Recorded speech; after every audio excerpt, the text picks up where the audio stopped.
Hey there, Amy here. Today's video is a little different in that I'm going to walk you through the process of creating a custom blend for your pet. So I was whipping up something for Nala and thought you might be interested to hear how I approach it. So Nala has been limping on a rear leg and I suspect some cruciate tears, which are it's the ligament in the knee. She also has some muscle spasms in the hip area, hip and groin, and also the possibility that there's some sciatic type pain that's running from her pelvis down through that leg. So she's also been on leash restrictions and some chiropractic, laser, homeopathic, supplements. So we're taking a multi-phase approach to help her heal this injury. But one of those is definitely an essential oil blend. So first thing, step one, is to select your essential oils.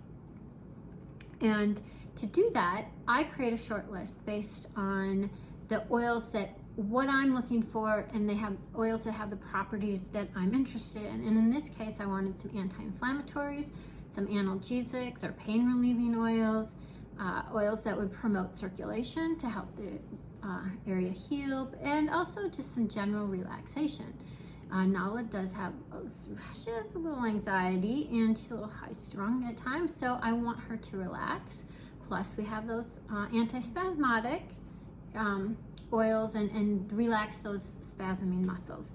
So I had a list of probably about 10 to 12 oils, and throughout a day I would offer her a few bottles at a time and get feedback from her to see which ones she was interested in. And throughout that process, we narrowed it down to 4 essential oils. And when I'm blending, I generally like to get to 3 to 5, so 4 was perfect.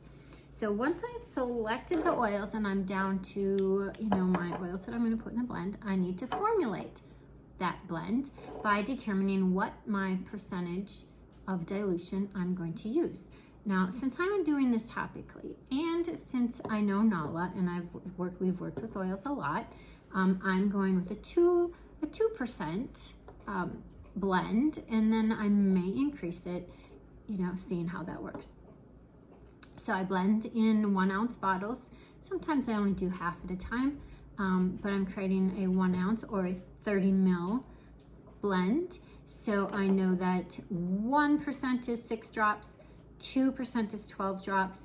So I'm going to target about 12-ish drops. And I have 4 oils that we picked from. So then I need to determine how many of each I'm going to put into the blend. Once I've figured that out, then you go ahead and blend. So I have my bottle here. I usually fill them up half full, a third to a half full with my carrier oil to start. That way, if something goes really bad and I don't like it or too many drops, whatever, and I end up throwing it out, I'm not wasting all of that oil. So for the Nala's blend, I'm using a homemade trauma oil, which is an infusion of dried herbs of arnica, calendula, and St. John's wort. Now you can buy trauma oil. It's fairly easy to make, but you can buy it. But it's excellent for anything muscle related. Sore, stiff muscles, aches, all of that stuff. So it's something that I use as a basis a lot when I'm dealing with any muscle issues. All right, so I have that. So I've put my carrier in and I have already blended this. So I'm just walking you through what I do. But first up, Nala selected Roman chamomile. And this kind of surprised me because she usually doesn't. It's not a go-to for her, but it's excellent for nerves, right? So it's excellent for stress-related nerves, or nervous conditions related to stress or anxiety, but also for nerve pain and physical pain, such as sciatica. So the fact that she selected this kind of confirms the fact that there may be some nerve-related pain happening for her. And next up, I had sweet marjoram CO2. If you watch my other videos, I think I have one on sweet marjoram distilled essential oil.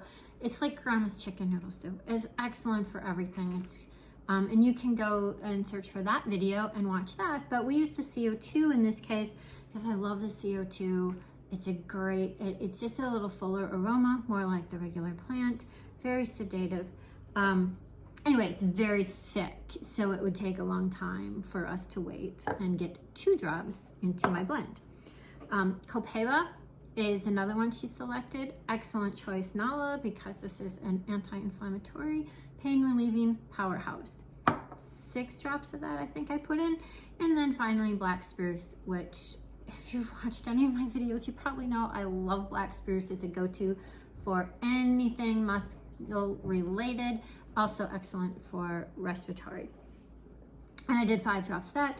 So total with all these oils is 13 drops, I think. So I'm starting at 2%. We're gonna give that a shot for maybe a week, for short, you know, half week, something. See how that helps her, if it does. Mind you, she's getting a lot of other treatments as well. So this is really supportive. But I will know, like, if her muscle spasms decrease, her range of motion increases, if her muscles relax. That's what I'm really gonna look for with this blend. So after I've blended, then I need to apply it. So as I mentioned, I'm planning to apply this topically to Nala. If this is the inside of her leg, here's her hip and her foot down here. I'm planning to apply to the inside thigh, down into her knee area, and then also up into her groin and belly area. Her coat's really thin, so I will have no problem getting down to the skin on Nala. And I'm not concerned about her licking it. One, she selected the oils, so she likes them, so she shouldn't lick them off. Sometimes if they don't want an oil on, they will lick it off. But some dogs are just plain licky and lick everything.